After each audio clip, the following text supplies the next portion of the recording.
Monsieur Mbayo Munkokole, bonjour. Bonjour. Vous êtes en train de créer l'association des juristes d'entreprise en République démocratique du Congo.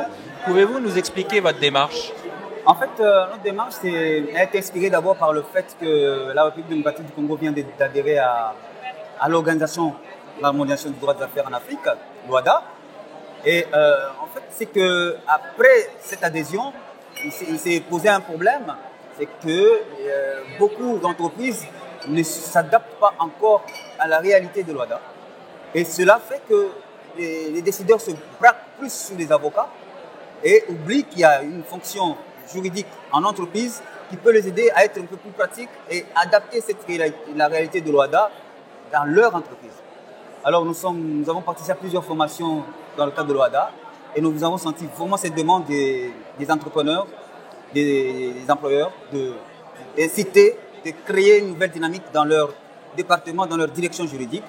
Et c'est pour ça que nous avons été inspirés de lancer ça à Kinshasa. Et Kinshasa aussi, c'est une grande capitale de la francophonie, n'est-ce pas?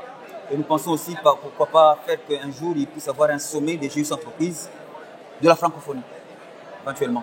Donc nous voyons comment ça se fait maintenant avec le Congo-Brazzaville qui tente de faire quelque chose. La Côte d'Ivoire nous a dévancé. Et c'est très encourageant parce qu'ils sont plus anciens que nous dans le cadre de l'OHADA. Et je pense que nous sommes là pour motiver les jeunes, motiver tous les juristes d'entreprise qui sont en train de monter pour l'instant dans les entreprises, de se positionner et qu'on se regroupe ensemble pour créer une dynamique qui va faire que la fonction juridique d'entreprise, juriste d'entreprise plutôt, puisse être mise en valeur. Et pourquoi pas créer un challenge, une sorte de mise à niveau du droit aussi sur le pays. Ça ferait quelque chose de très important.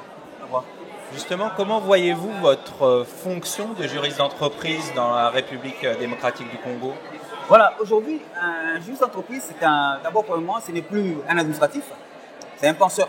Ça veut dire simplement qu'il met en pratique une réalité. D'abord pour le moment, il a la vision de l'entreprise et il adapte cette vision d'entreprise par rapport à toutes les lois en fait, qui sont en cours, en vigueur dans le pays. Et il les adapte en fonction des inputs, des demandes qui viennent de l'entreprise, particulièrement du CIO. Parce qu'aujourd'hui, qu'est-ce qui se passe?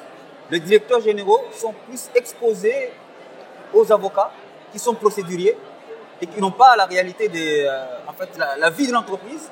Et cela fait qu'il y a une cassure qui pousse les entreprises à être tout le temps devant les tribunaux, aussi longtemps qu'ils pouvaient avoir des idées qui pouvaient être inspirées, comme par exemple la gestion des risques, la gestion des contrats et tout ça, pour que nous puissions maintenant mettre cela en valeur. Aujourd'hui, je pense que la fonction juriste d'entreprise doit être mise en exergue en créant des bonnes directions juridiques, pas seulement des départements ou bien des services, parce qu'aujourd'hui, on peut avoir dans une grande boîte qui a 1600 personnes, nous avons parfois un juriste avec 2 assistants. Or, par rapport au portefeuille client que l'entreprise a, nous pensons qu'aujourd'hui, on doit parler d'une vraie direction d'entreprise, une version juridique d'entreprise qui va booster en fait les chiffres, pourquoi pas les attentes aussi des décideurs. Voilà. Merci d'avoir répondu à mes questions. Merci, c'était Jean-Paul.